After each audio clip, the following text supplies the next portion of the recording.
The uncertainty of life has inspired an additional video. The moment is a masterpiece as the ludicrous conversation ends. The relationship with the mirror betrays the fantasy you are woven into as you daydream of travels to the marrow, embracing materialism as you reject all that cannot be readily explained. You say you have all the facts you need to draw a rational conclusion, neurons ceasing to fire as they yearn for a vacation from reality. When is the last time you looked at yourself? You are more than a fake head glued to a body of evidence that desires to expose you. How deep did you look? Did you stop at the barrier which shields you from the waters of life? If so, did it impede your movement from the toxicity of impure thoughts? Or did you halt when you viewed the dermis, relishing in your ability to hold your life together, not allowing the future and the past to conflict? Has the new restore point established a sense of well-being? Do you cling to the hypodermis, hoping it will prevent viewing of potential energy which refuses to produce without your direction? Destination unknown with no layers as a new level?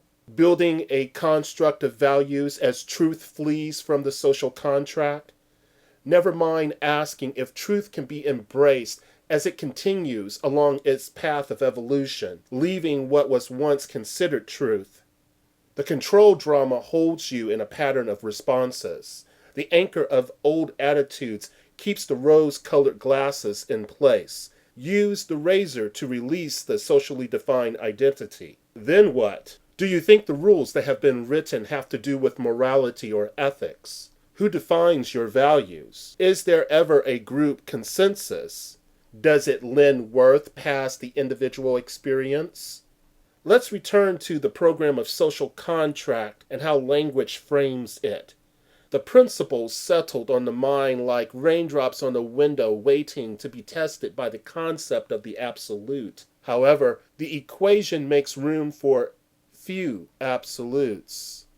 Remember, context itself is in a state of flux. Normal has no legitimacy as it is rendered by cultural evolution. The looking glass must be cleaned before it is used, or the image of self is distorted. Find the improper premises, take your towel, and spray your mixture of vinegar and water on it. Wipe away the emotional reaction as you clean the grease of delusion. Be careful not to smear the residue of inaccurate perceptions on the glass. What do you see as you sigh, "Oh, how beautiful"?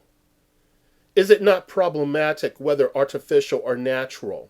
For it is a perception of value which either you contrived or was contrived for you. I encourage that you be gentle when using this as your reason for exploring consciousness. Or you will be faced with the task of answering the question, does it have value beyond your subjective mind map? Tradition seeks to validate the bias which sustains it. Now you can reject waste as you scale the walls of productivity. How is that coming along, sunshine? What is your investment in this productivity? Does pleasure rotate on the axis of pain in your equation? Beware, engaging the hamster wheel as you chase comfort and ideas of satisfaction. How deep did you look?